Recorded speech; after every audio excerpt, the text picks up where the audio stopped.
بسم اللہ والصلاة والسلام علی رسول اللہ، اما بعد۔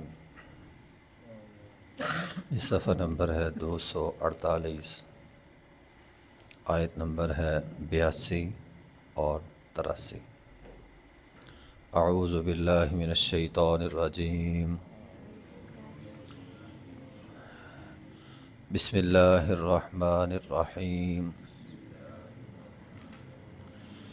الذین آمنوا ولم یلبسوا ایمانہم بظلم اولئک لہم الامن وہم مہتدون وتلک حجتنا آتیناہا ابراہیم علی قومہ نرفع درجات من نشاء ان ربک حکیم علیم۔ الذین وہ لوگ آمنوا جو ایمان لائے، ولم یلبسوا اور نہیں ملایا انہوں نے، ایمانہم اپنے ایمان کے ساتھ، بظلم ظلم، اولئک یہی وہ لوگ ہیں، لہم الامن ان کے لیے ہی حقیقت میں امن ہے، وہم مہتدون اور یہی لوگ ہدایت یافتہ ہیں۔ وتلک حجتنا اور یہ دلائل ہیں ہماری طرف سے، آتیناہا جو ہم نے عطا کیے تھے ابراہیم علیہ السلام کو، علی قومہ اس کی قوم کے خلاف۔ نرفع درجات من نشاء ہم درجات کو بلند کرتے ہیں جس کے لیے چاہتے ہیں، ان ربک حکیم علیم بے شک آپ کا رب حکمت والا ہے اور جاننے والا ہے۔ الذین آمنوا ولم یلبسوا ایمانہم وہ لوگ جو ایمان لائے اور ان کا ایمان ایسا ہے کہ ان کے ایمان کے ساتھ ظلم شامل نہیں ہے، ظلم کی آمیزش نہیں ہے، وہی لوگ حقیقت میں کامیاب ہیں۔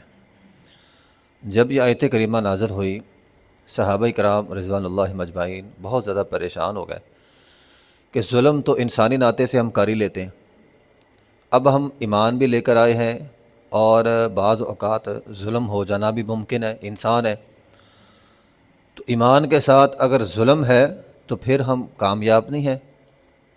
یہ خدشہ ہونے لگ گیا کہ ہم شاید کامیاب نہیں ہیں۔ وہ نبی علیہ السلام کے پاس آئے، اے اللہ کے رسول اس آیت نے تو ہمیں ہلا کر رکھ دیا، پھر تو ہماری کامیابی تو بہت مشکل ہو جائے گی۔ نبی علیہ السلام نے فرمایا اس ظلم سے مراد ظلم عظیم ہے، وہ ظلم جس کا تذکرہ لقمان علیہ السلام نے اپنے بیٹے سے کیا تھا کہ ان الشرک لظلم عظیم، بیٹا شرک نہیں کرنا، شرک جو ہے وہ ظلم عظیم ہے۔ تو پہلی بات تو یہ ہے کہ اس ظلم سے مراد ظلم عظیم یعنی شرک، تو مطلب کیا ہوا کہ اگر کوئی بندہ اپنے ایمان کے ساتھ شرک کی آمیزش کرتا ہے، شرک کی ملاوٹ کرتا ہے، وہ بندہ کامیاب نہیں ہے۔ جس نے بھی لا الہ الا اللہ محمد رسول اللہ پڑھ لیا، ایمان لے آیا، اب اگر اس ایمان کے ساتھ وہ شرک ملائے گا تو وہ کامیاب نہیں ہے۔ شرک کے بغیر اگر ایمان ہوا تو بندہ کامیاب ہوگا۔ یہ سب سے پہلی اور بنیادی بات ہے۔ بعض لوگ یہ سمجھ بیٹھتے ہیں لا الہ الا اللہ محمد رسول اللہ پڑھ لیے اب ہم کامیاب جو مرضی کریں، نہیں، کم از کم شرک نہیں ہونا چاہیے، پھر بندہ سوچ سکتا ہے باقی گناہ ہے لیکن اللہ کی رحمت ہو سکتی ہے، کسی نہ کسی طریقے سے ممکن ہے انسان بچ جائے، لیکن اگر شرک ملا ہوا ہے تو پھر بچنا جو ہے وہ ناممکن ہو جائے گا، مشکل نہیں ناممکن ہے۔ مشرک آدمی کبھی بھی جنت کے اندر نہیں جائے گا، قرآن میں بہت ساری آیات اس بارے میں ہیں۔ تو الذین وہ لوگ آمنوا جو ایمان لائے، یہاں بھی قرآن یہ کہہ رہا ہے پہلے ایمان لے کر آئے پھر انہوں نے شرک کیا، ایمان لانے کے بعد اگر شرک کیا تو وہ کامیاب نہیں ہے۔ لوگ سمجھتے ہیں مسلمان شرک کیسے کر سکتا ہے، وہ بھی شرک کرے گا تو قرآن کہہ رہا ہے وہ کامیاب نہیں ہے۔ اگر ایمان لانے کے بعد وہ شرک کرتا ہے، اپنے ایمان کے ساتھ شرک کو ملاتا ہے تو وہ کامیاب نہیں ہے۔ دوسری بات، اگر اس ظلم سے مراد عام بھی ظلم ہے، عام ظلم کرنے والا، کسی پر زیادتی کرنے والا، تو بہت ساری احادیث اس بات پہ بھی دلالت کرتی ہیں۔ جو بندہ کسی پر بھی ظلم کرتا ہے اس کا جنت میں جانا بھی بہت مشکل ہے۔ مشہور حدیث ہے وہ مفلس والی، بندہ تو نیک تھا، نمازی بھی تھا، روزے بھی رکھتا تھا، صدقہ و خیرات بھی تھا، وہ تو یہ سوچ رہا تھا کہ میں تو جنت میں جاؤں گا، لیکن کیا ہوا؟ حدیث میں آیا کہ ایک اب آنے والا آیا، اس نے کہا اللہ اس نے مجھے مارا تھا، اب مارنا ظلم ہے، قد ضرب ھذا، اس نے مارا تھا، اس نے ظلم کیا تھا، مجھے بدلہ چاہیے۔ اب نیکیاں لے گیا وہ، قد شتم ھذا، اکل مال ھذا، مال کھایا، گالی دی، تہمت لگائی، بہتان باندھا، جھوٹ بولا، تو یہ سارے ظلم ہے۔ اے اللہ اس نے یہ ظلم کیے تھے، ہمیں بدلہ چاہیے۔ تو حدیث کا آخر کیا ہے؟ ثم طرح فی النار، نیکیاں تو ختم ہو گئیں، اب سائلین کے گناہ کھاتے میں آ گئے، اٹھا کے اللہ تعالیٰ نے فرمایا جہنم کے اندر پھینک دو۔ آسان لفظوں میں آپ اس آیت کو یوں سمجھیں کہ جو ظالم ہے، ظالم کا جنت میں جانا بہت مشکل ہے۔ اگر شرک والا ظلم ہے پھر تو ناممکن ہے، اگر عام ظلم کرتا ہے تو پھر بھی نہیں، بدلہ دینا پڑے گا، اور وہاں بدلہ نیکیوں کی صورت میں ہے، ٹھیک ہے۔ اور یہاں اللہ تعالیٰ فرماتے ہیں اولئک لہم الامن، امن کس کو ہے؟ جو ظالم نہیں، جو جتنا بڑا ظالم ہے اتنا ہی زیادہ امن سے خالی ہے، بے سکون ہے۔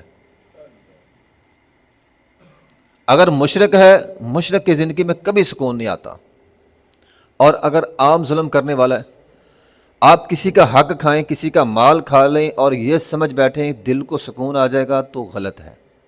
قرآن یہ کہتا ہے سکون نہیں آئے گا۔ ہاں آپ کسی کے ساتھ دھوکہ کرتے ہیں، فراڈ کرتے ہیں، ممکن ہے پیسہ کما لیں، مال کما لیں، مال تو آ سکتا ہے نا، لیکن دل کا سکون نہیں آئے گا۔ امن کا تعلق ظلم چھوڑنے کے ساتھ ہے۔ اگر آپ ظلم چھوڑ دیں، زیادتی چھوڑ دیں، دل کو سکون ہے۔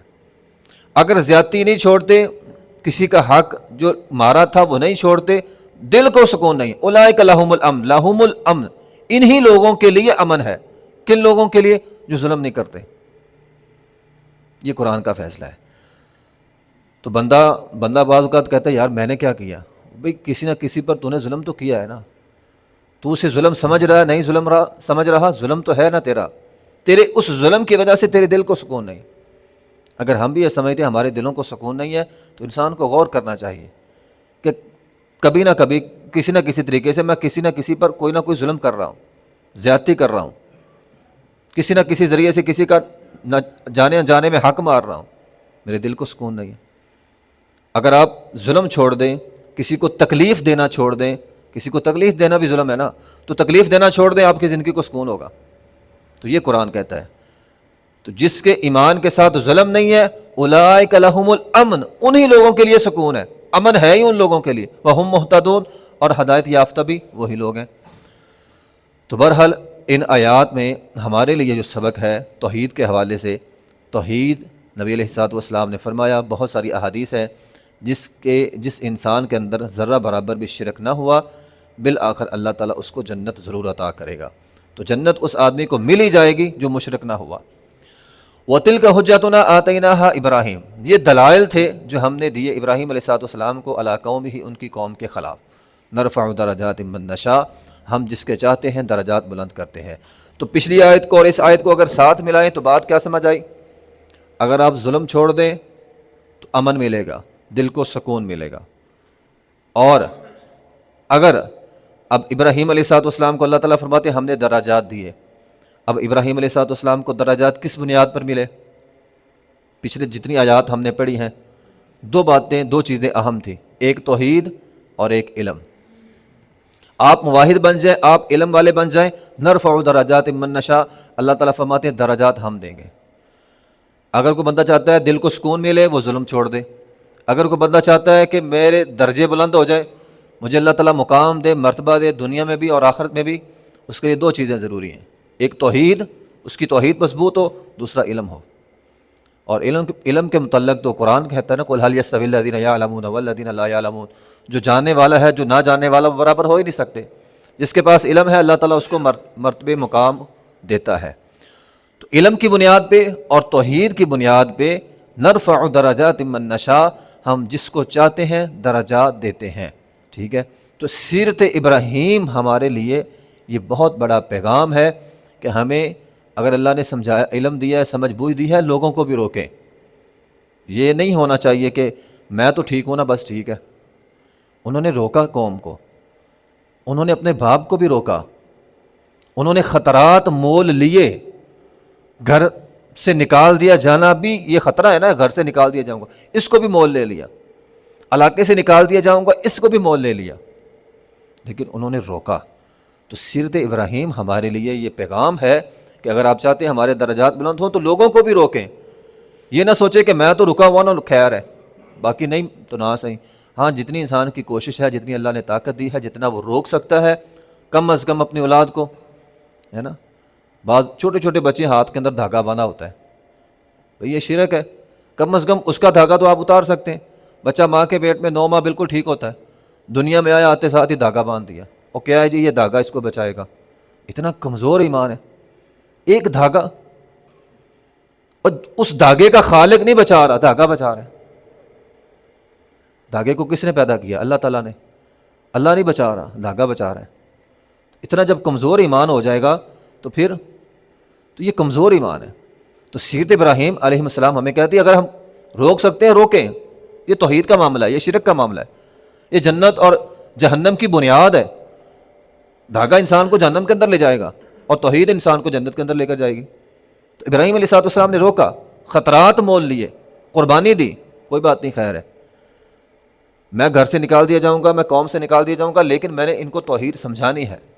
تو نرفع درجات من نشاء، ایسے لوگوں کو جو توحید کی خاطر خطرات مول لیتے ہیں، اللہ تعالیٰ پھر ان کو درجے دیتے ہیں۔ تو ابراہیم علیہ السلام اللہ تعالیٰ نے بہت زیادہ درجہ دیا ہے، جد الانبیاء بنایا ہے، فاتبع ملۃ ابراہیم حنیفہ۔ اللہ تعالیٰ نے ہمیں حکم دیا ہے امت محمدیہ کے لوگوں کو کہ آپ نے ابراہیم علیہ السلام کے نقش قدم پر چلنا ہے۔ یہ ان کے جو ہے وہ بہت سارے درجات ہیں۔ بہرحال ان ربک حکیم علیم، بے شک آپ کا رب حکمت والا ہے، جاننے والا ہے، علم والا ہے۔ تو علم کی بنیاد پہ انسان کو درجہ ملتا ہے، اور توحید کی بنیاد پہ انسان کو درجہ ملتا ہے، اور ظلم چھوڑنے کی بنیاد پہ انسان کے دل کو سکون ملتا ہے۔ وآخر دعوانا الحمدللہ رب العالمین۔